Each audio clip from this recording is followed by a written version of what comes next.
आइए शुरू करते हैं न्यूज पथ पर सफर और सबसे पहले आपको दिखाते हैं ऐसी तस्वीरें जिनका जिक्र सरेराह है। ये तस्वीरें सुर्खियों में भी है और सोशल मीडिया पर भी है। इनसे आपका बाखबर होना बेहद जरूरी है क्योंकि चौराहे पर इन्हीं की चर्चा है और चर्चा महाकाल के पंच मुखारविंद श्रृंगार के साथ डोडा में बर्फबारी से सुनहरी हुई वादियों की भी है। देखिए, उज्जैन के श्री महाकालेश्वर मंदिर में महाशिवरात्रि के बाद दूज यानी शुक्ल पक्ष की द्वितीय तिथि के पावन मौके पर बाबा महाकाल का दुर्लभ और दिव्य पंचमुखी श्रृंगार किया जाता है, जिसमें महादेव के एक नहीं बल्कि 5 रूपों के एक साथ दर्शन होते हैं। पंचमुखी श्रृंगार में बाबा को छबीना, मनमहेश, तांडव, होलकर और शिव तांडव जैसे मुखौटों से सजाया जाता है। ये वही अवतार है जिसमें महादेव शिव नवरात्रि के दिनों में भक्तों को दर्शन देते हैं। जो भक्त शिव नवरात्रि के दौरान मंदिर नहीं आ पाते वो इस दिन पंचमुखी रूप के दर्शन कर सकते हैं।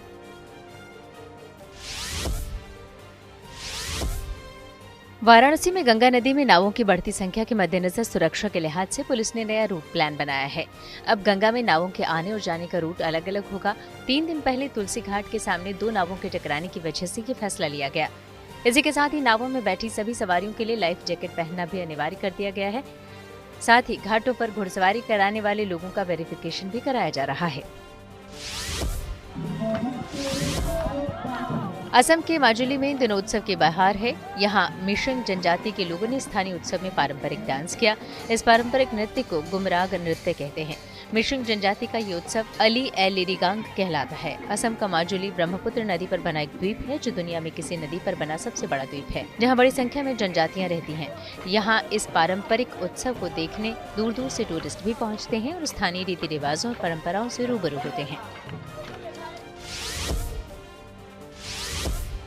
जम्मू कश्मीर के डोडा में बर्फबारी का शानदार कुदरती नजारा दिखाई दिया। यहाँ की जय वैली सफेद बर्फ की चादर से ढकी हुई है जो सूरज की गर्म किरणों में चमक रही है। ये भव्य और सुनहरा दृश्य देखकर यूं लगता है मानो जय वैली आपको अपनी खूबसूरती दिखाने के लिए बुला रही हो। इन दिनों बर्फबारी से जम्मू कश्मीर के कई इलाकों में पहाड़ों का नजारा ऐसा ही चमकता दमकता नजर आ रहा है जिसे देखने के लिए पर्यटकों का आना जारी है।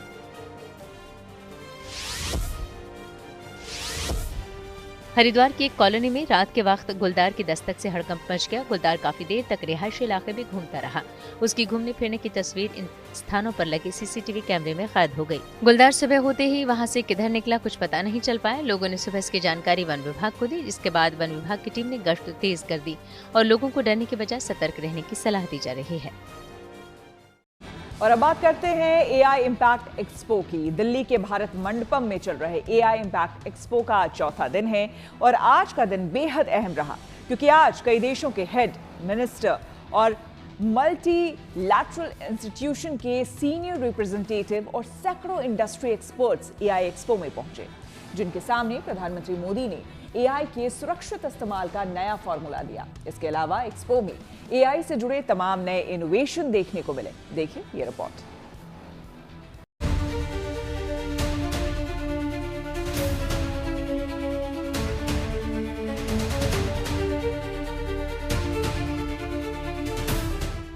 इंडिया एआई इम्पैक्ट समिट में एक छोटा सा पल सोशल मीडिया पर तेजी से वायरल हो गया। ग्रुप फोटो के वक्त पीएम मोदी और दूसरे टेक लीडर्स ने एक साथ मिलकर हाथ उठाया।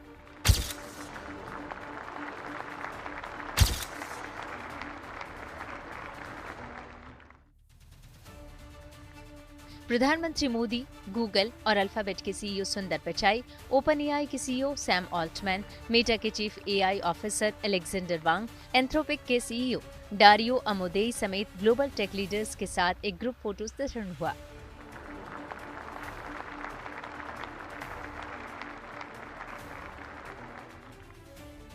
भारत मंडपम में चल रहा एआई का ये महाकुंभ अपने नए इनोवेशन और आइडिया की वजह से खूब सुर्खियां बटोर रहा है। इस एक्सपो में लोगों को एआई से जुड़े एक से बढ़कर एक इनोवेशंस देखने और उन्हें समझने का मौका दे रहा है।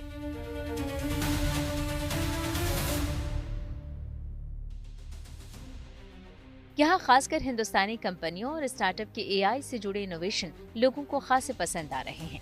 यहाँ एक अनोखा स्टॉल बच्चों के ग्रोथ से जुड़ी जानकारी देने वाला लगाया गया है। ऐसा माना जाता है कि बच्चे के जन्म के बाद 42 दिन बेहद महत्वपूर्ण होते हैं। सरकार इन 42 दिन में बच्चे की ग्रोथ ट्रैक करवाती है। अमूमन ये काम आशा वर्कर करती हैं, लेकिन अब इस ऐप के जरिए आशा वर्कर को सिर्फ बच्चे का 20 सेकंड का वीडियो बनाना होगा और ऐप वीडियो देखकर बच्चे की ग्रोथ की सारी जानकारी बता देता है। तो जो ऐप आपने बनाई है उसे आंगनवाड़ी कार्यकर्ता ही यूज करती हैं या फिर सबके लिए है, वो कोई भी कर सकता है? ये जो आंगनवाड़ी आशा कार्यकर्ता जो है उनके लिए बना है, क्योंकि आशा कार्यकर्ता जो है वो घर घर जाके जो नवजात शिशु हैं उनके मापन के लिए इसको इस्तेमाल करते हैं, क्योंकि उनको हर 7 दिन में 42 दिन तक बच्चे का वज़न लेना होता है।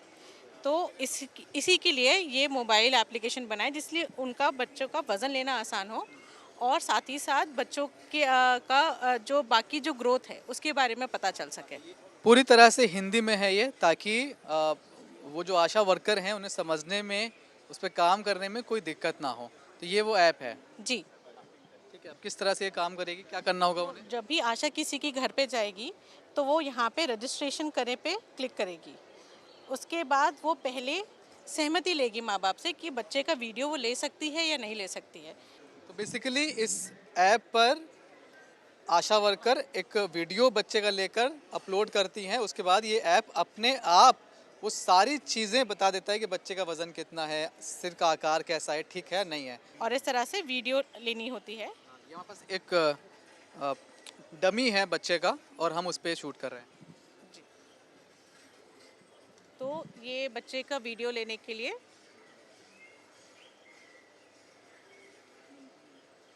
हम स्टार्ट करेंगे। ये इंस्ट्रक्शन देगा वीडियो कि बच्चे के लिए कैसे मूव करना है, ताकि शरीर का एक एक हिस्सा उसमें अच्छे से दिखाई दे कि बाजू कैसी हैं, पैर कैसे हैं, उसके उंगलियां कैसी हैं, सब कुछ उसमें दिखाई पड़े। इसलिए वीडियो धीरे धीरे रोटेट भी करना होता है उन्हें। वहीं ये एआई तकनीक अब स्पेशल चाइल्ड या एडल्ट को आत्मनिर्भर बनाएगी। इसके जरिए बस स्पेशल लोगों को सोचना होगा कि वो क्या करना चाहते हैं और उनके मन की बात जानकर ये सॉफ्टवेयर खुद वो काम कर देगा। मसलन अगर स्पेशल लोग किसी को कॉल करना चाहते हैं तो इस सॉफ्टवेयर के जरिए उनका फोन अपने आप कॉल लगा देगा। जो स्पेशल लोग हैं, आपको हमेशा उनके इर्द गिर्द कोई ना कोई चाहिए जो उनके हर तरह से मदद कर पाए, कभी खाने के लिए, कभी पानी के लिए, कभी दवा के लिए या बाकी किसी और काम के लिए। लेकिन अब इस तरह के एआई के ज़रिए कई सारी चीज़ें नए डेवलप हो रही हैं, जिनके ज़रिए एक स्पेशल आदमी भी आत्मनिर्भर हो सकता है। मेरे साथ प्रियंका मैम है, साइंटिस्ट हैं सीडैक में, और उन्होंने एक ऐसा सॉफ्टवेयर तैयार किया है जो मदद करता है स्पेशल लोगों की। मैम, किस तरह से हेल्प करता है, क्या ये सॉफ्टवेयर है और क्या हम डेमो दिखाने जा रहे हैं? धन्यवाद। मैं ये बताना चाहती हूँ कि हम यहाँ पे दिखा रहे हैं ब्रेन कंप्यूटर इंटरफेस, इसको बोलते हैं BCI। ये कॉमन टर्मिनोलॉजी है, BCI। तो यहाँ पे ये हो रहा है कि पर्सन जो नॉर्मल वे से नहीं बोल सकते हैं, हैंड जेस्चर से नहीं बोल सकते हैं, वर्बल कम्युनिकेशन नहीं दे सकते हैं, या फिर आई ब्लिंक नहीं कर सकते हैं। हालांकि आई ब्लिंक का हम यहाँ पे उपयोग करने वाले हैं। बहुत सारे तरीके हैं जो वेजिटेटिव स्टेट में होते हैं, जो लॉक्ड इन पर्सन होते हैं, उनके लिए ये कम्युनिकेशन की सुविधा हम बता रहे हैं। इसको बोलते हैं assistive technology, assistive communication system. इस तरह से उनके बोल चाल का तरीका थोड़ा सा बदला जा सकता है। थोड़ा और आगे जाएंगे तो हम देखेंगे कि यहाँ पर्सन जो बैठे हुए हैं उनका हमने इलेक्ट्रोड हम यहाँ पे लगाए हुए हैं। इसको बोलते हैं EEG इलेक्ट्रोड, इलेक्ट्रोएंसेफेलोग्राफी। तो इलेक्ट्रोएंसेफेलोग्राफी हम इनका कैप्चर कर रहे हैं। तो यहाँ पे कुछ आइटम्स मैंने दिखाए हुए हैं, जैसे सहायता के लिए कुछ दिखाना है, कॉल के लिए कुछ दिखाना है, न्यूरो लर्निंग दिखाना है, न्यूरो फीडबैक दिखाना है। तो जब पर्सन सहायता के लिए देख रहा है तो कंप्यूटर को समझ में आता है इसका पैटर्न कि वो सहायता के लिए देख रहा है। कंप्यूटर विल स्पीक आउट, मुझे सहायता की ज़रूरत है। मैं अभी चुप हो जाती हूँ क्योंकि ये बोलने वाला है। मुझे आपकी सहायता की जरूरत है। तो हमारे कंप्यूटर एल्गोरिथम ने ये समझ लिया कि उनको सहायता की जरूरत है। मतलब जो स्पेशल लोग पीपल हैं उन्हें बस सोचना है, उनके मन में आएगा और ये उसे ऑपरेट कर देगा, एग्जीक्यूट कर देगा। यहाँ हम जो एप्लीकेशन दिखा रहे हैं, लेकिन इसमें ये डिपेंडेंसी है उसको कंप्यूटर स्क्रीन पे देखना पड़ रहा है। दूसरे एल्गोरिथम हमारे जो रिसर्च लैब में चल रहे हैं उनका काम ये होता है कि उसको कंप्यूटर स्क्रीन पे भी नहीं देखना है, उसको सिर्फ सोचना है और वो काम हो जाएगा। यही नहीं, एक अनोखी एआई तकनीक के जरिए मवेशियों की सेहत जान सकेंगे। ये एक तरह का काऊ कॉलर है जिसे मवेशी के गले में टांग दिया जाता है और इसमें लगे सेंसर के जरिए मवेशी की पूरी हेल्थ रिपोर्ट मिल जाती है। साथ ही अगर किसी मवेशी को बुखार है या कोई भी तकलीफ है तो ये डिवाइस उसका अलग से अलर्ट भी भेजता है। गाय के दूध का इस्तेमाल हम सब करते हैं, लेकिन कई बार खुद गाय का मालिक यानी किसान भी ये देखना समझना भूल जाता है कि उसकी सेहत कैसी है, गाय की तबीयत कैसी है, वो दूध जो दे रही है वो ठीक है कि नहीं। ये सब कुछ अब आसान हो जाएगा इस डिवाइस के ज़रिए। मेरे साथ आप जो लोग देख रहे हैं उन्होंने एक ऐसी डिवाइस बनाई है जो कि आप किसी भी गाय के गले में इस तरह से इसको पहना दिया जाएगा और उसके बाद इसमें सेंसर लगे हुए हैं। उसके बाद ये किसी भी गाय की पूरी एक हेल्थ रिपोर्ट जनरेट कर देती है, बता देती है कि उसकी सेहत कैसी है, कहीं उसे बुखार तो नहीं है, कोई और तकलीफ़ तो नहीं है। वो सब कुछ वो इस रिपोर्ट में सामने आ जाता है। सर क्या नाम है आपका? Sir my name is Chandrashekhar Uparpati. जब आपने इसको बनाया तो उसके पीछे बेसिक आइडिया क्या था? बेसिक आइडिया साहब, अभी we wanted to help farmer साहब एंड ऑल्सो और ह्यूमन टच देना, कैटल को, गाय को ट्रीट करना, फैमिली मेम्बर से ट्रीट करना, मोर इम्पोर्टेंटली उन लोगों को पेन सॉल्व करना। आप देखिए ये कितना आसान सा है, कोई तामझाम नहीं करना है, सिंपली इसको आप यहाँ से खोल सकते हैं और किसी भी मवेशी के गले में आप इसको डाल सकते हैं। कितने घंटे तक कुछ डिफाइन है कि आप इतनी देर तक उसको गले में रखना ही पड़ेगा, क्योंकि हो सकता है कई बार जानवर आपका इरिटेट हो जाए कि यार क्या ही गले में पड़ा हुआ है, तो कितनी देर तक रखना पड़ेगा? अब अभी देखो साहब, मिनिमम 12 आवर्स रखना, 6 to 12 आवर्स। अभी फार्मर्स हम बात करते हैं, they want to keep the battery running for 6 months। हमारा सेंसर एक बार लगाने के बाद sir 6 months it will keep on track and information दे सकता है। That is how we design this product sir. इस समिट में देश विदेश की ढेरों कंपनियां और स्टार्टअप मौजूद हैं। इसमें करीब 600 हाई पावर वाले स्टार्टअप्स हैं। इनमें कई हिंदुस्तानी कंपनियां भी शामिल हैं जो अपनी एआई काबिलियत का प्रदर्शन कर रहे हैं। 16 फरवरी से शुरू समिट 20 फरवरी यानी शुक्रवार तक चलेगी। ये समिट न केवल तकनीकी दृष्टि से खास है, बल्कि इससे आने वाले वर्षों में एआई की दिशा, दशा और नीतियों पर भी बड़ा प्रभाव पड़ सकता है। दिल्ली से मनीष चौरसिया के साथ bureau report, good news today. DRDO और इसरो ने मिलकर गगनयान के रोग पैराशूट का सफल टेस्ट किया। ये सीधे आपको लिए चलते हैं न्यूज एक्सप्रेसवे पर, जहां देश भर से जुड़ी कुछ और जरूरी खबरें कर रही हैं आपका इंतजार।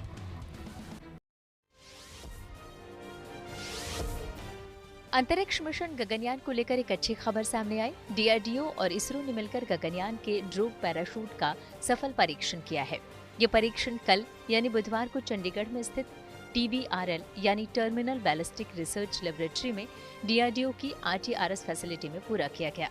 ड्रोग पैराशूट गगनयान मिशन के बाद अंतरिक्ष यात्रियों की धरती पर वापसी में अहम भूमिका निभाएगा। जब क्रू मॉड्यूल अंतरिक्ष से वापस पृथ्वी के वायुमंडल में प्रवेश करेगा तो उसकी गति बहुत तेज होगी। इस तेज रफ्तार को धीमा करने का काम ड्रोग पैराशूट ही करते हैं। ये पैराशूट मॉड्यूल को हवा में स्थिर रखते हैं और उसे पलटने से बचाते हैं। पीएम मोदी ने आज एआई इम्पैक्ट समिट के उद्घाटन सत्र के दौरान एआई का मानव विजन पेश किया और दुनिया को इसका मतलब भी समझाया। उन्होंने इस विजन को टेक्नोलॉजी के लिए एक ह्यूमन सेंट्रिक अप्रोच के तौर पर बताया, जो एथिकल, अकाउंटेबल और इंक्लूसिव डेवलपमेंट पर जोर देता है। जहां एम का मतलब moral and ethical system, A for accountable governance, N for national sovereignty, A for accessible and inclusive और V for valid and legitimate है। पीएम मोदी ने कहा कि मानव विजन रिस्पॉन्सिबल एआई के लिए एक फ्रेमवर्क का काम करता है। रेलवे सूत्रों के हवाले से खबर है कि जम्मू और श्रीनगर के बीच जल्द ही वंदे भारत ट्रेन सेवा शुरू होगी। फिलहाल ये ट्रेन कटरा से श्रीनगर तक चलती है। जम्मू रेलवे स्टेशन पर निर्माण कार्य के कारण ये सेवा पहले शुरू नहीं हो सकी। अब यहाँ निर्माण कार्य लगभग पूरा हो चुका है। कश्मीर घाटी में वंदे भारत कनेक्टिविटी की बढ़ती मांग को देखते हुए ये फैसला लिया गया है।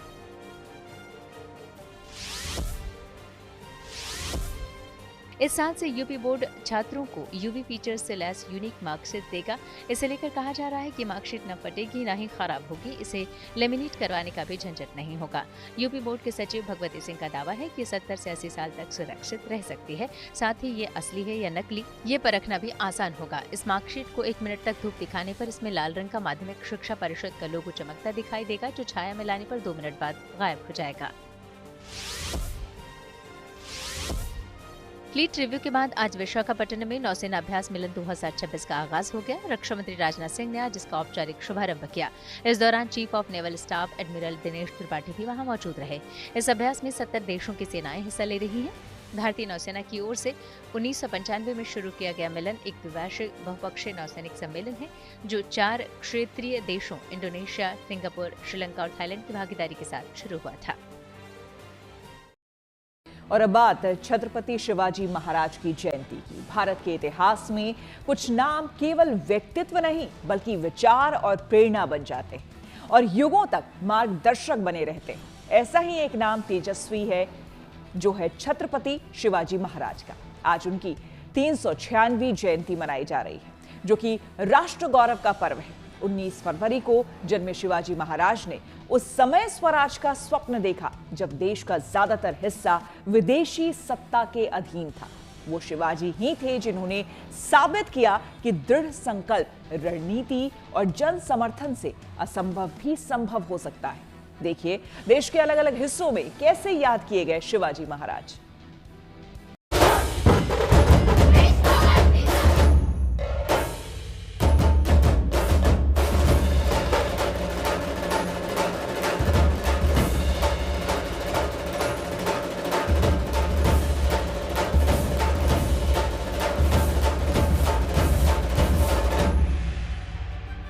इंद्रजिम जंभ पर बाड़व जो अंभ पर रावण सदंभ पर रघुकुल राज है। पौन बारी बाह पर शंभुरति नाह पर जो सहस्रबाहु पर राम द्विज राज है। दावा द्रुमदंड पर चीता मृगझुंड पर भूषण बितुंड पर जैसे मृगराज है। तेज सम अंश पर कान्ह जिम कंस पर योमलिच्छ बंस पर शेर शिवराज है। शौर्य, पराक्रम और स्वाभिमान की अलख जगाने वाले स्वराज के स्वप्न दृष्टा और साहस के प्रतीक छत्रपति शिवाजी महाराज। स्वराज्य के संस्थापक, अदम्य साहसी और कुशल प्रशासक छत्रपति शिवाजी महाराज की 396वीं जयंती पर जीएनटी का शिवाजी को शत-शत नमन। ये तस्वीरें मुंबई के छत्रपति शिवाजी महाराज वास्तु संग्रहालय की हैं, जहां आज भी शिवाजी महाराज की यादें, निशानियां, किस्से, कहानियां और मराठा साम्राज्य की सांस्कृतिक झलकियां सहेज कर रखी गई हैं। वैसे तो रोजाना ही मुंबई के छत्रपति शिवाजी महाराज म्यूजियम में पर्यटकों की बहुत बड़ी भीड़ लगती है, लेकिन चूंकि आज शिवाजी महाराज की जयंती है, ऐसे मौके पर यहाँ का माहौल क्या है ये दिखाने की कोशिश करते हैं। आपको बता दें कि महाराज की बहुत सारी निशानियाँ, पौराणिक निशानियाँ, सालों पुरानी निशानियाँ इस म्यूजियम में रखी गई है। यूं तो दूर दूर से लोग रोज ही इस म्यूजियम को देखने आते हैं, लेकिन आज के दिन यानी शिवाजी महाराज की जयंती पर यहाँ बड़ी संख्या में लोग पहुंचकर वीर योद्धा को नमन करते हैं। 100 साल पुराने इस म्यूजियम में रखी वस्तुएं छत्रपति शिवाजी को जीवंत बनाए हुए हैं। महाराज के व्यक्ति चित्र में दिखाया है कि वो दान पट्टा यूज़ करते थे, तो दान पट्टा रखा है, कटार रखी है, फिरंगी स्वर्ण है, हमारी कर्ड स्वर्ण है जो भारत में पहले से यूज़ करते आए हैं और मराठा कालखंड में भी काफ़ी लोकप्रिय थी। और फिरंगी स्ट्रेट ब्लेड स्वर्ण बोलते हैं जिसका ढाल सीधा होता है, वो थोड़ा यूरोपियन इन्फ्लुएंस है, बाहर देश का इन्फ्लुएंस है, विदेशी इन्फ्लुएंस है, इसलिए हम उसको फिरंगी कहते थे मराठा कालखंड में, वो भी काफ़ी लोकप्रिय थी। म्यूजियम के रखरखाव की जिम्मेदारी उठाने वाले लोग छत्रपति शिवाजी महाराज की पूजा के बजाय उनके संदेशों पर चलने को ही सही श्रद्धांजलि मानते हैं। महाराज के सिर्फ लोग पूजा ना करें, उनके जो चरित्र है, उनके विचार है, तो उसको भी आप अपने में समेटने की कोशिश करें कि महाराज के चरित्र है, उनका शौर्य है, धैर्य है और फिर जो संयम है, संस्कार है, तो वो हमें प्रेरणा देती है। उनका जीवन ही काफ़ी प्रेरणादायी है और हम अपनी अपनी लड़ाई लड़ते हैं, तो हमारे ज़िंदगी की लड़ाई लड़ने के लिए उनके जो अच्छे गुण हैं उससे प्रेरणा पाके हम उसी तरह से अपनी लड़ाई लड़ के आगे बढ़े ज़िंदगी में। नागपुर में भी ढोल, नगाड़े, गाजे बाजे के साथ शिवाजी जयंती मनाई गई। सुबह शिवाजी महाराज की प्रतिमा का पंचामृत अभिषेक और माल्यार्पण कर इस भव्य पारंपरिक कार्यक्रम का शुभारंभ हुआ।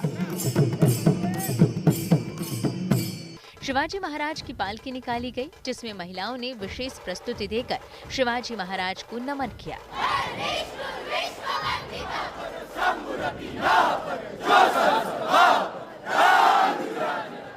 वारकरी परंपरा की थीम पर आयोजित कार्यक्रम में ढोल मृदंग की गूंज और सुर लहरियों के बीच पूरा परिसर संस्कृति के रंग में रंग गया।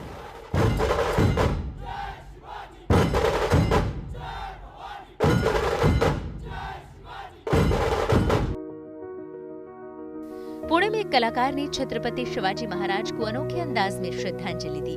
कलाकार सुरेश जाधव ने पेड़ की पत्तियों, तिल, चावल और इलायची का इस्तेमाल कर शिवाजी महाराज का चित्र बनाया। चित्र की बारीकी और उसे बनाने में लगे धैर्य को हर कोई हैरान होने के बावजूद सराह रहा है। कलाकार जाधव नई पीढ़ी तक शिवाजी महाराज की विरासत पहुंचाना चाहते हैं, इसीलिए उन्होंने ये चित्र बनाया। अकोला में भी छत्रपति शिवाजी महाराज की अनोखी मान वंदना की राह चुनी गई। यहाँ के अकोट में श्री शिवाजी कला, वाणिज्य एवं विज्ञान महाविद्यालय के 15 छात्रों ने 6 दिन के अथक परिश्रम से 30,000 वर्ग फुट के क्षेत्र में शिवाजी महाराज की भव्य रंगोली बनाई। इस भव्य, ओजस्वी और प्रेरणादायी रंगोली को उकेरकर छात्रों ने पूरे अकोट शहर को लुभाया और यहाँ शिवाजी जयंती उत्सव को यादगार बना दिया। ओडिशा के पुरी में भी वीर सपूत वीर योद्धा शिवाजी महाराज की जयंती पर रेत पर उनकी आकृति को उकेरा गया। पुरी तट पर ये सैंड आर्टिस्ट मानस कुमार साहू ने बनाया और वीर शिवाजी को ये रंग बिरंगी श्रद्धांजलि दी। हिंदुस्तान में छत्रपति शिवाजी महाराज की जयंती केवल उत्सव नहीं, संकल्प का दिन है, जो याद दिलाता है कि अगर इच्छा शक्ति प्रबल हो तो इतिहास बदला जा सकता है। मुंबई से धर्मेंद्र दुबे, नागपुर से योगेश वसंत पांडे, पुणे से श्रीकृष्ण जगन्नाथ पांचाल और अकोला से धनंजय सावले के साथ bureau report, good news today. News पद पर आगे है धन बाजार, जहां शेयर बाजार से लेकर कारोबार तक की सभी अहम खबरें होती हैं, जिसका सीधा रिश्ता आपकी आमदनी आपकी जेब से होता है। तो तेज रफ्तार खबरों के बीच ये जरूरी खबरें छूट न जाए, इसलिए सीधे आपको लिए चलते हैं धन बाजार। शेयर बाजार में आज भारी गिरावट देखने को मिली। सेंसेक्स 1236 अंक लुढ़ककर 82,498 पर बंद हुआ। वहीं निफ्टी भी 365 अंक खसला, ये गिरकर 25,454 पर आ गया। सोने चांदी की कीमतों में तेजी आई। गुरुवार को सोना 1,950 रुपए महंगा हुआ। इसके साथ ही दिल्ली में 10 ग्राम सोने की कीमत बढ़कर 1,58,650 रुपए पर पहुंच गई। वहीं चांदी भी 18,000 रुपए महंगी हुई। अब 1 किलो चांदी की कीमत बढ़कर 2,64,000 रुपए पर पहुंच गई। मारुति सुजुकी ने अपनी पहली इलेक्ट्रिक कार ई विटारा की पूरी प्राइस लिस्ट जारी कर दी है। इसकी शुरुआती कीमत करीब 16 लाख रुपए रखी गई है। वहीं BAAS प्रोग्राम के तहत बिना बैटरी के कार करीब 11 लाख में खरीद सकेंगे। इसके लिए 3.99 रुपए प्रति किलोमीटर का रेंट देना होगा। फ्री चार्ज कर सकेंगे। बास यानी बैटरी एज अ सर्विस एक बैटरी रेंटल प्रोग्राम है। इसके तहत इलेक्ट्रिक कार खरीदने पर उसकी कीमत में बैटरी पैक की कीमत शामिल नहीं होती है। इसकी जगह आपसे बैटरी के इस्तेमाल के हिसाब से पैसे लिए जाएंगे। कार डेल्टा, जेटा और अल्फा वेरिएंट्स में मिलेगी। कार की बुकिंग 21,000 रुपए में शुरू कर दी गई है। न्यूज पद के सफर में अब सोशल अड्डा का रुख करते हैं, जहां आज बात होगी संभल में पंचायत के फरमान की। उत्तर प्रदेश के संभल में एक चौंकाने वाला मामला सामने आया है। सामाजिक बुराइयों के खिलाफ मुस्लिम समाज की किदवई बिरादरी ने पंचायत की और शादियों में हो रही फिजूल खर्ची पर लगाम कसने के लिए कई अहम फैसले लिए, जो कि अब से सभी सदस्यों के लिए बाध्यकारी होंगे। इस पंचायत में बिरादरी के लोगों ने शादी ब्याह से जुड़े 6 बड़े फरमान जारी किए। पंचायत के फैसलों के अनुसार शादी की दावत केवल एक ही बार होगी, ताकि अनावश्यक खर्च और भोजन की बर्बादी रोकी जा सके। लड़का और लड़की पक्ष शादी से पहले एक दूसरे को मोबाइल नंबर नहीं देंगे और ना ही लड़की मोबाइल मांगेगी। बारात का समय सख्ती से तय किया गया है। बारात दोपहर 3 से 4 बजे के बीच पहुंचेगी। अगर बारात में देरी हुई तो दूल्हा पक्ष पर प्रति घंटे 5,000 रुपए का जुर्माना लगाया जाएगा। इसके अलावा शादी के मंडप या फिर बारात में डीजे और भांगड़ा पूरी तरह से प्रतिबंधित रहेगा। दहेज का लेन देन या प्रदर्शन भी सख्ती से मना किया गया है। यही नहीं, नियमों का उल्लंघन करने वाले व्यक्ति के खिलाफ बिरादरी उचित सजा सुनाएगी, जिसमें सामाजिक बहिष्कार या फिर आर्थिक दंड शामिल हो सकता है। पंचायत का कहना है कि इन फैसलों का उद्देश्य सामाजिक कुरीतियों पर रोक लगाना और आर्थिक बोझ कम करना है। ये नियम समाज की भलाई और आने वाली पीढ़ियों के बेहतर भविष्य के लिए आवश्यक है। इस मुद्दे को लेकर हमारे सहयोगी ने संभल में लोगों से बात की और उनकी राय जानी। जिस तरीके से संभल में पंचायत में कुछ फैसले हुए उसमें ये कहा गया है कि संभल में जो है अब जो शादियां होंगी उसमें जो फिजूल खर्चे जो नहीं किए जाएंगे। अगर शादी में अगर बारात आने में अगर देरी होगी तो 5,000 रुपये प्रति घंटे के हिसाब से जुर्माना लगेगा। किस तरह से देखते हैं इसको आप? बहुत सही पंचायत हुई है, बहुत सही फैसले हैं, लेकिन इस पर कहना आसान है, करना बहुत मुश्किल है। इसमें अमल होना चाहिए। और ये जो तरह तरह के खाने बनते हैं ये भी गलत है, फजूल खर्ची बारात में गलत है, डीजे बजाना बिल्कुल गलत है, टाइमिंग भी सही होनी चाहिए। ऐसा होता है रात की बारात है और 12 बजे तक का टाइम है रात को। आज जैसे 5 तारीख में शादी हो रही है, 12:30 पर शादी हो रही है, तो 5 के बाद 6 में हो रही है। तो ये टाइमिंग भी सही होनी चाहिए, फजूल खर्ची नहीं होनी चाहिए, डीजे नहीं बजने चाहिए, और जो ये दहेज चल रहा है बहुत ये भी नहीं होना चाहिए। और जो लोग पंचायत कर रहे हैं, मैंने कई दफ़ा देखा है पंचायत करने के बाद वही लोग उसमें शामिल होते हैं, वही बड़ी बड़ी शादियों में शामिल होते हैं, वो मैरिज हॉल में शादी करते हैं। क्यों करते हैं ऐसा खर्चा? आपके पास नहीं है, जितनी चादर है इतने पाँव फैलाने चाहिए, ये कर्जा लेकर शादी करते हैं। इसलिए मैरिज हॉल में ना करके कम से कम करें और खाने कम बनाएं, जितने कम। और इसमें जो है खानों में बेअदबी बहुत होती है। जिस तरीके से जो है संभल में जो है पंचायत के फैसले हुए, पंचायत के फैसलों में ये कहा जा रहा है कि अब लड़का और लड़की के बीच में जो है मोबाइल का आदान प्रदान नहीं होगा। किस तरह से देखते हैं पंचायत के इस पूरे फरमान को? ये जो फैसला है अच्छा फैसला है, लेकिन बात सही है कि इस पर अमल ज़रूरी है। और दूसरी बात यह है, रुक करते हैं प्रगति मार्ग का, जहां ऐसी खबरें हैं जो कि देश की तरक्की, प्रगति और लोगों की काबिलियत दिखाती। आज बात करेंगे सफलता के ऐसे जुड़वां संयोग की जो कि हैरान तो करता ही है, लेकिन हजारों छात्रों के लिए मिसाल भी। कहानी भुवनेश्वर के 2 जुड़वा भाइयों की है जो कि जन्मे साथ, कोटा में पढ़े साथ, और संयोग ऐसा बना कि दोनों ने एक जैसा परसेंटाइल लाया है जेईई मेन में। और चंडीगढ़ में भी ऐसा ही कुछ देखने को मिला, जहां पर बठिंडा के आदित्य और कुरुक्षेत्र के कपीश चंडीगढ़ में रूममेट बने और संयोग से दोनों का जेईई मेन में परसेंटाइल ऐसा बना कि दशमलव के बाद के अंक भी समान है। देखिए।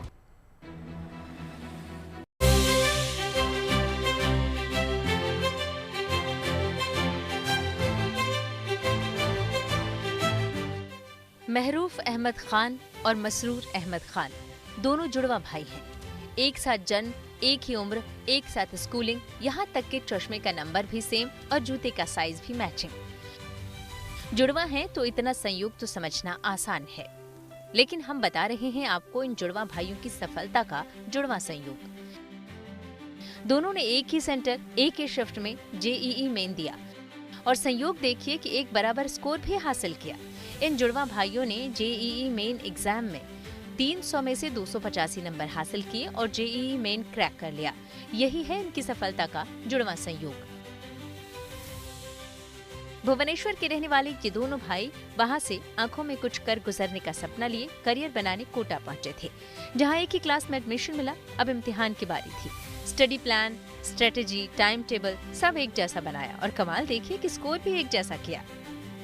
पहले से जब से शुरू किए थे तब से एक साथ पढ़ना रहता था, एक साथ डाउट क्लियर करते थे, एक साथ सेम टाइम पे स्टडी करते थे और मोटिवेट भी करते थे एक दूसरे को कम नंबर आने पर। तो उससे एक हेल्दी कंपटीशन भी बना रहता था, परफॉर्मेंस भी इम्प्रूव होता गया। भाई से भी मोटिवेशन मिलता था, अप एंड डाउन टेस्ट में चलता रहता था, हमेशा मोटिवेट रहते रहा और जेईई मेन में अच्छा मार्क्स हासिल किया। पढ़ाई भी साथ साथ करते थे। हम लोग दोनों का स्टडी टाइम टेबल था, एक ही स्टडी टेबल पे बैठते थे, दोनों ने एक दूसरे को मोटिवेट किया। माँ के इमोशनल सपोर्ट ने इनके लिए सफलता का सफर आसान कर दिया। माँ जीनत बेग भुवनेश्वर में पेशे से गायनोलॉजिस्ट हैं, पर बच्चों के सपनों को पूरा करने के लिए सरकारी नौकरी छोड़ दी। खुद कोटा में 3 साल तक बच्चों के साथ रहीं, उनका साथ दिया। बचपन से मेधावी रहे ये जुड़वा भाई सिर्फ जेईई ही नहीं, राष्ट्रीय और अंतर्राष्ट्रीय ओलंपियाड्स में दोनों करीब 30 गोल्ड मेडल जीत चुके हैं। अब दोनों का लक्ष्य जेईई एडवांस्ड और आईआईटी बॉम्बे है। जुड़वा भाई एक समान स्कोर के बाद एक समान सफर पर सवार हो चुके हैं। सफलता का ऐसा ही संयोग आदित्य गुप्ता और कपीश मित्तल के साथ भी बना है।